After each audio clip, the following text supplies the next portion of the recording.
Hello and yes, welcome to another video with me, Rockboy680. So today I'm going to be going over my 15 least to best electric light orchestra albums, and I know a lot of people are going to be out there at the minute are going to be saying, James, you've already done this video. Yes, I did do my 11 least to best electric light orchestra albums about 6 months ago, and I did generally just go with the yellow albums from, you know, No Answer all the way through to Balanced Power. But my opinion since then has changed. The list which I made then, I can pretty much completely disagree with a lot of it now. And I thought to make the video a bit more different, I'm going to do 15 albums. So I decided to include Jeff Lynne's 3 albums, Zoom, which is actually under the title Electric Light Orchestra, but it is a Jeff Lynne album. Armchair Theatre and Long Waves. That takes up to 14. I thought, what can I do for a 15th? Didn't want to do Mr. Blue Sky, so it pretty much is a hits compilation, really. I mean, fair enough, they are re-recordings, but they sound very similar to the originals, just a bit sharper, so it's like, that's going to rank high, so it's a bit of an unfair album to put in this ranking, if you ask me. Didn't want to do a live album, it's kind of the same thing, you know, it's just hits, really recorded live, so I thought, again, a little bit unfair. And I didn't want to do Xanadu because there's only 4 ELO songs on there, so it would come dead last. Or maybe it might come before my last place album because it does have All Over the World on. So I have decided to include ELO Part 2. Only the first album. I don't have it on vinyl yet, but I'll just show you this one here. I only have the cassette at the minute. So I decided to include that one. It is pretty much ELO without Jeff Lynne. So I've decided to include that in this ranking. So anyway, we're going to get started now. My least favourite ELO, you know, slash Jeff Lynne album, slash ELO Part 2 album. My least favourite is going to be, no surprise, Balanced Power. Now I think a lot of people will tend to agree on me with this. Anyone who puts this quite high in ELO's list, you know, I don't get it. This is Jeff Lynne trying to sound 80s. Now then, I had someone comment on my Eric Clapton review and I said it has an 80s feel. I don't mean to be negative about an 80s sound because I like the 80s sound. But when it comes to people like Eric Clapton and bands like ELO, you really kind of want them to stick to their roots a bit. You don't want to hear 80s. You don't want to hear them going 80s. You really don't. And ELO going 80s, it isn't bad. This isn't a bad album. But you just can't compare it to their other stuff, really. This is, you know, it's kind of like, okay, whatever. So coming in next is going to be the ELO Part 2. I do prefer this over Balanced Power, just generally because even though Jeff Lynne isn't on this one, and you know Kelly takes the Bevan takes lead vocals on here and stuff. It does sound really cool, I think, really cool. There's some really cool tracks on here. I love the opening tracks, Hello Hello and Honest Man. This is just a really cool album, actually. The only reason, if Jeff Lynne was on here providing the vocals, this would probably rank a lot higher, because this is really good material. So coming in next, in 13th place, we're going to go back to actual ELO. We're going to put Secret Messages in next. Secret Messages is actually a really good album. I love the actual tracks, Secret Messages, Bluebird, Stranger, Train of Gold, and Rock and Roll is King. But the rest of them don't really do much for me. Letter from Spain is a bloody awful track. But it's a good album overall, interesting. Then I'm going to go with ELO Part 2. Now there are only 2 tracks on here which I tend to come back to. Huama and Roll Over Beethoven. I really do enjoy them 2 tracks. The rest of it, again, doesn't do too much for me. Love the cover though. Great cover. And then of course we got their first album. Now this one comes above ELO Part 2 simply because of the song 10,538 Overture and Mr. Radio. And Look at Me Now. I really like them 3 tracks. They're absolutely brilliant songs. Love them to bits. And then we got a Jeff Lynne solo album, so it's going to be his latest one from 2012. Just checking I got the year right. Yep, 2012. Long Wave. As far as American Songbook albums go, it's very hard to get a good one, really. You know, what ones have you got? You've got Jeff Lynne's, you've got Paul McCartney's, you've got Eric Clapton's, you got Ringo's, you've got Bob Dylan's. So anyway, I think the best of the American Songbook albums that I've heard is actually Eric Clapton's, which is just called Clapton. this one here. If you haven't heard this album, check it out because it's bloody amazing. No more needs to be said about that. That's probably like my favourite album from the last 5 years. And then this probably gets to second place.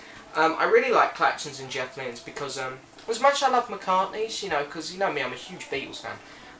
The reason I prefer Jeff Lynne's and Clapton's is because they kind of put their own feel to it. They put their own style on the songs. It's not like we're just getting the same old songs with just a different singer. So overall, yes, I'm going to say this is a great album. I really, really enjoy it. Then we're going to go back to ELO, and I wanted to kind of put this album with ELO, No Answer, and ELO Part 2 because it kind of has a similar feel, but generally I do prefer this one over Long Way because it has a couple of mind-blowing tracks. On the Third Day, now this is just an unbelievable album, really. You've got King of the Universe, Bluebird is Dead, Daybreaker, Mama Ma Belle, Dreaming of 4000.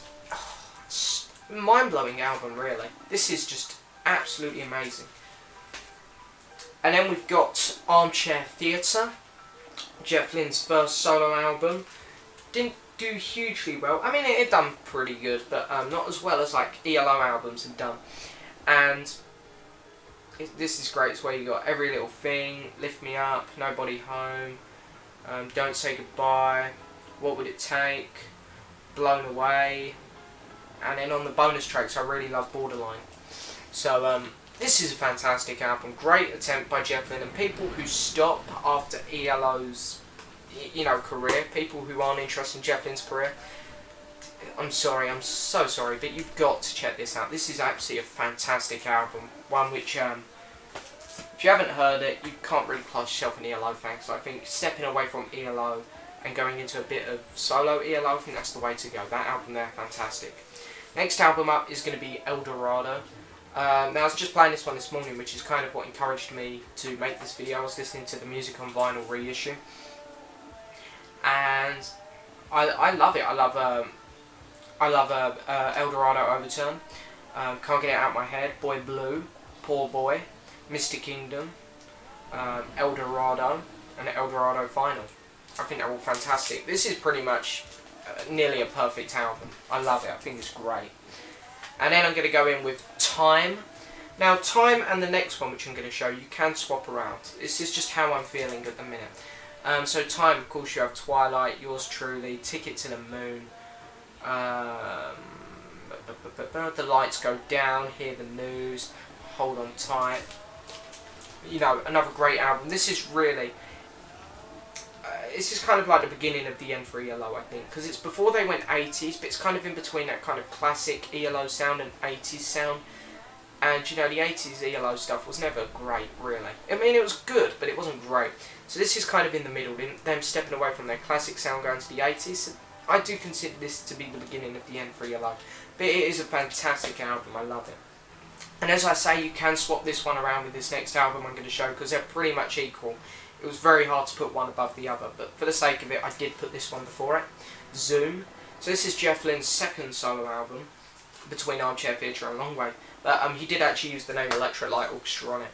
But wow, this is fantastic. You've got All Right, Moment in Paradise, State of Mind, Easy Money. You know, it's just a great album. All She Wanted, another great track there. I think this is a brilliant album. Just great. So now we've got onto like ELO's top 4. I think everyone puts these albums as their top 4. We all know what ones they are. So here's the order I've gone with. So coming in at number 4 is going to be Discovery. So this is ELO's most commercial album, most successful album. It actually was the first album to get 4 number 1? No, it couldn't have been that. 4 hit songs off one album. I think it got the record or something like that. So, you know, those 4 were Shine a Little Love, Confusion, The Diary of Horace Wimp, and Don't Bring Me Down. But then, of course, you've also got other fantastic other fantastic songs like Last Train to London, Midnight Blues, On the Run, Wishing, Need Her Love. I've pretty much named every song on there, so that just shows it is a great album.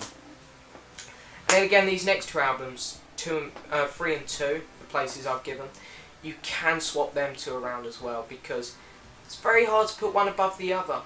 But for the sake of it, again, I've put in at number 3 A New World Record. this is a 10 out of 10 album. It's perfect. This album is just perfect. So, you know, for the sake of it, I'm going to highlight my favourites on here. So you've got Rockeria, Mission, So Fine, Living Thing, Do Ya, Shangri-La. But, you know, all of them are great. It's just a perfect album. And the reason I've put Out the Blue over it, because I've put Out the Blue as my second favourite, is because there's more songs on it. You know, this isn't perfect. There are one or two duds on here. Not duds, but 2 songs which are a bit like, yeah, okay, the album could have done without that. But the reason I put it before A New World Record is because there's just more songs on it. You've got more variety. Turn to Stone, It's Over, Sweet Talking Woman, Across the Border, the whole A-side is just fantastic. Night in the City, Jungle, Stepping Out, fantastic. Standing in the Rain, Big Wheels, Mr. Blue Sky, fantastic. Sweet as the Night, The Whale, Birmingham Blues and Wild West Hero. Again, the whole last side is fantastic. So even though there are a couple on here which we can live without, I do have to put this one above A New World Record because there are more songs on it.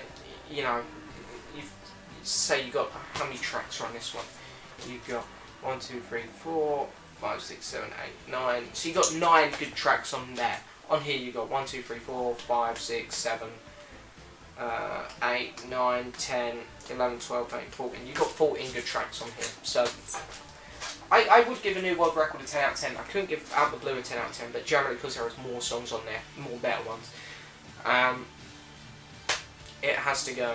It has to go in front. But, you know, A New World Record again is fantastic. You know, Telephone Line's on there, one of my all-time favourites. So. And then, of course, coming in at number 1, nothing can top this album in my opinion, because this is probably one of my most favourite albums of all time. It is a perfect album. There is so much variety on there. If someone listens to this album and says, nope, didn't like a single song, I say, what's wrong with you? It is Face the Music. Now, honestly, you can't, there is no way you can dislike every single song on here. There's something for everyone on here. Fire on High is the best instrumental song I've ever heard. Fantastic prog song, shows great progression in the song. It goes from like being a kind of weird, creepy song to a fun, energetic song. Waterfall is a fantastic ballad. Evil Woman, just a classic. Night Rider, great rocker. Poker, great rocker. Strange Magic, just a classic. Down Hometown, great rocker. One Summer Dream, another great ballad. Unbelievable album. It is just... What year did this one come out? This is probably... You know, it is just generally an unbelievable album. It is unbeatable, really. For the 70s. I think this is easily one of the best albums put out in the entire 1970s. Definitely will be in my top 5. And yeah, that's it for the video. So anyway, I hope you enjoyed the list. Kind of bit all over the place around the middle, but as I say, you know, Time and Zoom, them two can be swapped around. Same with A New World Record and Out the Blue, they can be swapped around depending what mood I'm in. But hey, other than that, there it is. That's my 15 least to best electric light orchestra albums. So I probably won't delete my old video because I think it's kind of fun to look back and see how my opinions changed. I'm not going to do this for the other least to best I've done, like Paul McCartney and George Harrison and all the rest, because I'd still kind of stick roughly the same to what I said in them videos. But my ELO opinion has changed a lot since I'd done my last video, so I wanted to redo it. And I thought I'd chuck in the other albums just to make it a bit more different, a bit more interesting. So anyway, there we are. I hope you enjoyed the video. Please like the video, please subscribe, and please leave a message. So thank you very much for watching. Bye.